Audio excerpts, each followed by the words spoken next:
Okay, this is going to be a shameless Stephen Colbert self-promotion. This book is called Never Out of the Woods by Larry Weirather. But wait, that's me. It has some naked-looking loggers on the cover, so that might give you some indication of what's inside. Recently, maybe some of you have been watching on television, the History Channel, the Axemen series about our area, particularly around Vernonia and Astoria. Well, this is sort of my version of Axemen, only it's about Helly Lumber Company, and the name is appropriate, Hell Lee, because it talks about the misadventures of this lumber company that was at one time the largest timbering operation in the Midwest. And it covers a time period between about 1935 to 1980 when it went out of business. And I worked there, my dad worked there, my brother worked there. And Axemen for me is totally too serious. This is comical.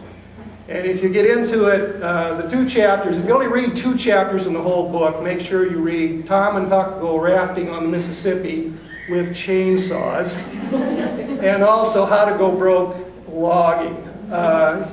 It has, I think, some wonderful characters. I didn't stretch the truth too much, but it's a history of an area that's overlooked when we start talking about our cultural relations with timbering industry and the kind of people, crazies, who come out of the Midwest in particular.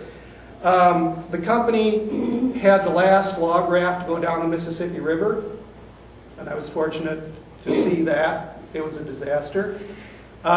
It also covered the time when, I don't know whether people around here are aware of this or not, but if you've been watching the news lately, we've had those terrible floods in the Midwest, Wisconsin, Minnesota, Iowa, Illinois, and that's the whole area that we logged.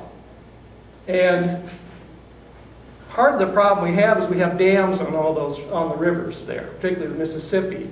But before those dams were built in the 1930s and 40s, someone had to go in and clear the timber from all that area that was going to be flooded. And Helly Lumber Company was one of the main companies that did that, and it was not easy. I wanted for the cover to have mosquitoes plastered all over these naked bodies, but graphically it just didn't work out. So the book is Never Out of the Woods, Logging the Upper Mississippi. If any of you are interested, it's so new, it just came out. I do have some flyers, and I do have a couple copies here in case anyone is interested. If so, just see me afterwards. Okay, thank you.